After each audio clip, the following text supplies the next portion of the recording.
Hola, ¿cómo están? En este video vamos a aprender cuán importante es la comunicación oral y la comunicación no verbal para una exposición que en este caso, en este contexto de pandemia, se va a realizar por medio de una videollamada. Ahora bien, tenemos que entender inicialmente que la comunicación oral y no verbal son dos elementos que están íntimamente relacionados cuando yo hablo en público. Si bien, como ya lo dije, en este contexto de pandemia las situaciones han cambiado, es importante siempre mantener o aprender que la comunicación oral y lo multimodal y lo no verbal son elementos que nos van a ayudar siempre, incluso en nuestra formación académica, pero también en nuestro desempeño profesional. Por eso en este video te invito a recorrer algunos elementos importantes para hablar en público que te van a servir como insumo para tu disertación en la asignatura. Primero tenemos que entender que la comunicación oral se establece entre dos o más personas a través de canales naturales, como por ejemplo el aire. Pero en este caso, como es un contexto en el cual vamos a trabajar en torno a una cámara, cambia un poco la dinámica, pero en el sentido se mantiene. Exponer, hablar en público con claridad, todos esos elementos son tremendamente relevantes, independiente que estemos en un contexto de pandemia donde hagamos clases de manera remota. La comunicación oral también dice acá que nos permite transmitir información, ideas, emociones, sentimientos, creencias, todos aquellos elementos que están en nosotros y que a veces se comunican no necesariamente diciéndolo explícitamente, sino que también en nuestras actitudes y en nuestras acciones. El primer elemento a considerar, y que es uno de los trascendentales durante todo el proceso de exposición oral, es el uso de la voz, a través de un elemento importante que se denomina respiración diafragmática. Yo tengo que adquirir buenos mecanismos de respiración. Por ejemplo, la respiración diafragmática consiste en inspirar el aire, introducirlo al estómago, mantener siempre el torso recto, inspirar por la nariz y expirar el aire lenta y prolongadamente por la boca, haciendo un ejercicio donde mis pulmones y mi estómago se llenan de aire para darle potencia al caudal de voz que va a resonar en las cuerdas vocales y se va a enviar, y el otro, el receptor, va a poder escucharlo con claridad y con potencia. Otro elemento importante tiene que ver con la comunicación kinésica, pero ¿qué es la comunicación kinésica? Quizás la hemos escuchado hablar en muchas oportunidades o incluso la hemos estudiado. La comunicación kinésica originalmente viene del griego kineo, que significa movimiento. Por lo tanto, lo que estudia la comunicación kinésica tiene relación con los mensajes verbales, corporales, como los gestos, los movimientos del cuerpo, la expresión del rostro y la mirada. Esos son los elementos que nosotros como oradores, como personas que hablamos con el otro, tenemos que manejar, expresar y utilizar de una manera óptima. Por ejemplo, los movimientos corporales no se deben planificar, deben ser absolutamente que fluyan a través de lo que yo estoy diciendo. Por ejemplo, no es necesario que yo trate de memorizar los movimientos corporales porque eso va solo a fluir cuando esté enviando mi mensaje de manera oral. Es un complemento, como se podría decir, de la oralidad, de este mensaje hablado, por decirlo de alguna manera. Para entender un poco la comunicación kinésica y la comunicación oral, quiero invitarlos a observar este gráfico diseñado por el psicólogo norteamericano Meg Ryan en el año 1972, después de un estudio amplio en una cantidad considerable de personas, llega a las conclusiones que nuestro lenguaje corporal, nuestra voz, equivalen al 55% y al 38% respectivamente. ¿Qué quiere decir esto? Que en muchas oportunidades importa cómo yo envío el mensaje, las tonalidades de voz que utilizo, cómo en este caso la corporalidad también tiende a transmitir mis emociones y un 7% a las palabras. Es decir, no significa que lo que yo diga sea poco relevante, pero normalmente el receptor a lo que va a hacer alusión para poder entender el mensaje va a ser a lo corporal y al uso de la voz, que vamos a analizar en un momento más. Por lo tanto, la comunicación no verbal se va a dividir en tres grandes bloques. Uno que es la paralingüística, que considera algunos elementos importantes como el tono, el ritmo, el volumen, los silencios, el timbre de voz. La kinesia o comunicación kinésica que involucra las expresiones faciales, la postura, los gestos, todo lo relacionado con el cuerpo y cómo el cuerpo comunica lo que yo estoy diciendo. Y por otro lado, la proxémica, que para este contexto no aplica, dado que se trabaja desde el punto de vista del espacio personal cuando estamos en la presencialidad. Cómo yo utilizo mi espacio vital en una disertación, por ejemplo, cómo yo me muevo de un lugar a otro para mantener la atención, para mostrar mi manejo del tema, etc.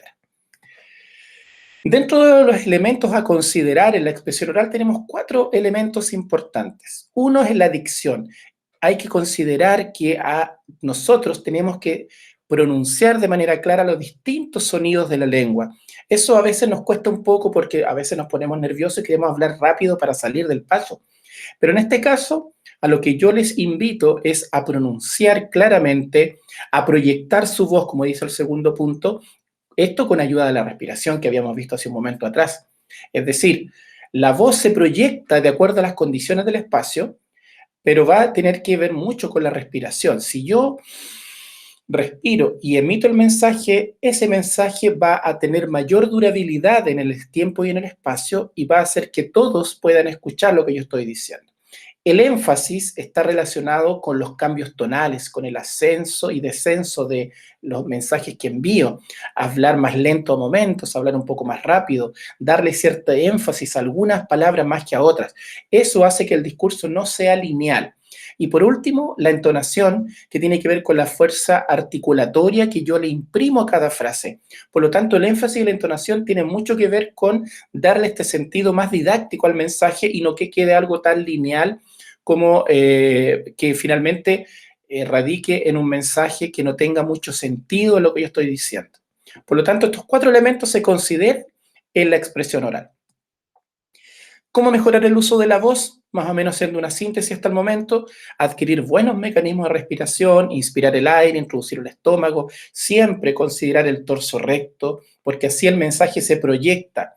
No exponer demasiado rápido, tampoco demasiado lento, tampoco se trata de exagerar, que si yo les digo no hablen tan rápido, vamos a hablar demasiado o excesivamente lento.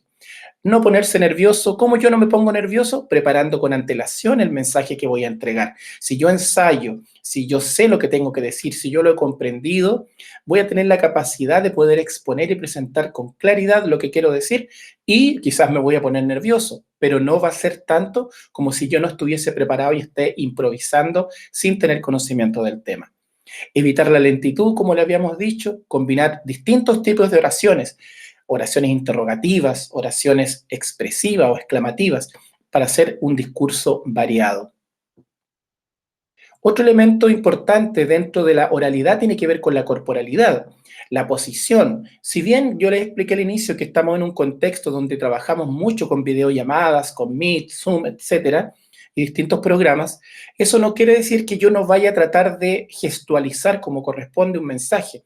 Por lo tanto, independiente de que yo esté sentado de pie, lo que tengo que hacer es utilizar y canalizar a través de mi postura corporal que estoy tranquilo, que manejo el tema, que he estudiado y que sé de lo que estoy hablando.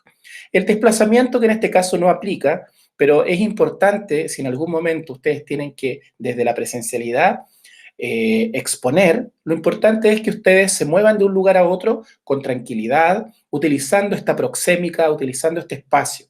La mirada es muy importante, sobre todo cuando yo tengo una cámara enfrente, lo ideal es que esté siempre mirando la cámara para no tener que pensar en distraerme con lo que está sucediendo en mi entorno.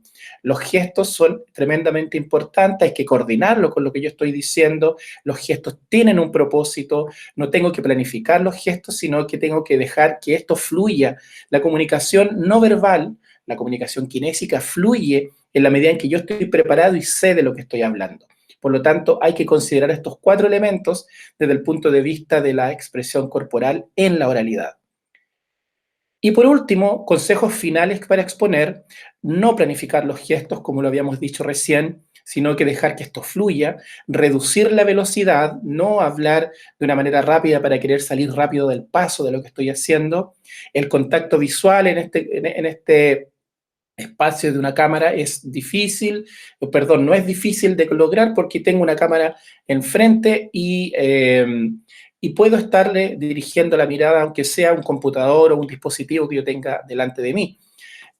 A veces se torna más complejo cuando estoy en la presencialidad porque ahí yo tengo que empezar a tratar de mirar y no quedarme solamente con un contacto con una sola persona, sino que tengo que jugar moviendo en este caso la mirada de un lado a otro. Pero como lo digo, en este contexto usted fíjese el punto de su cámara, de su teléfono, de su dispositivo, de su computador y siempre mire fijo hacia adelante. No leer las diapositivas, esto es tremendamente importante, no se aprenda de memoria lo que tiene que decir, pero tampoco lea directamente lo que está en la diapositiva, sino lo que usted tiene que hacer es ir planteando y solamente recurrir a la lectura cuando sea algún concepto, alguna idea, pero no hacer una lectura narrativa, digamos, de lo que está apareciendo en la diapositiva. Por eso las diapositivas se deben utilizar